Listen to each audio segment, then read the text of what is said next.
కేసీఆర్ అహంకారానికి, ఆధిపత్యానికి, నియంతృత్వానికి నిలువెత్తు రూపం.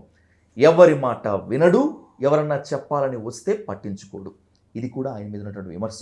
అత్యంత సన్నిహితంగా, సమీపంగా కేసీఆర్ని గమనించారు, గమనిస్తున్నారు. కాబట్టి మీరు చెప్పండి దేశపతి గారు, వాట్ ఈస్ కేసీఆర్? ఇప్పుడు కొన్ని ఇంటర్ప్రిటేషన్స్ మన మీద ప్రభావం చూపిస్తాయి.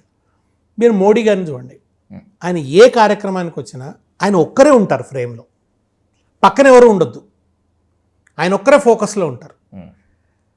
ఆయన గురించి జయధ్వానాలు వెనుక నేపథ్యంలో వస్తుంటాయి. ఆయన అట్లా వెళ్ళి ఒక్కడిగానే చేసి వచ్చి ఒక్కడిగానే వెళ్తుంటాడు. దీన్ని ఎవరన్నా అహంభావం అన్నారా?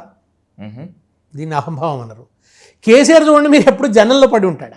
ఆయన ఎక్కడికి వచ్చినా ఆయన ఎక్కడున్నాడో మీరు వెతుక్కోవాలి, ఆ గుంపులో ఎక్కడున్నాడో ఆయన వెతుక్కోవాలి. అట్లాగే మీరు మోడీ ఆహార్యం చూడండి, చాలా ఖరీదైన ఆహార్యం, ఒక దర్పం, ఇవన్నీ.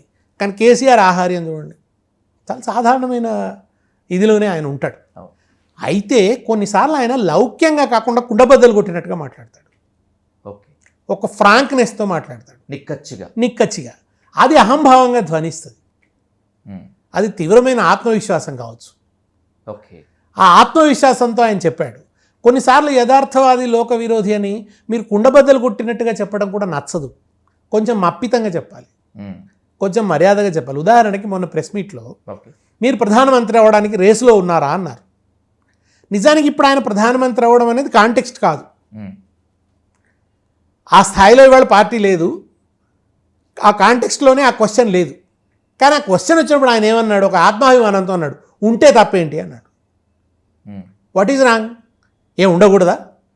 అవును, ఉంటే ఉంటాను అన్నాడు. ఇప్పుడు అది అవుట్ ఆఫ్ కాంటెక్స్ట్ అని ఆయన అనలేదు.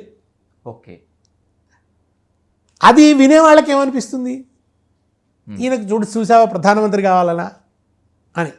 నిజానికి అనుకున్నది ఏమిటి, తెలంగాణ ఆకాంక్షల్ని పార్లమెంట్లో వినిపించడానికి ప్రాతినిధ్యం ఉండాలి, ఆ ప్రాతినిధ్యం బీఆర్ఎస్ మాత్రమే వహించగలుగుతుంది అని. అది అసలు విషయం, అది చెప్పారు ఆయన. కానీ ఒక విలేకరు మామూలుగా అడిగారు, మీరు ప్రధానమంత్రి రేసులో ఉంటారని, ఉంటే తప్పేమిటి అన్నాడు. అదొక ఫ్రాంక్నెస్. లౌక్యంగా చెప్పలేదు ఆయన. లౌక్యంగా చెప్తే వేరే రకంగా జవాబు చెప్పొచ్చు. ఈ లౌక్యం అనేక సార్లు ఆయన పాటించరు. ఆ లౌక్యం పాటించకపోవటం కూడా సమస్య అవుతుంది.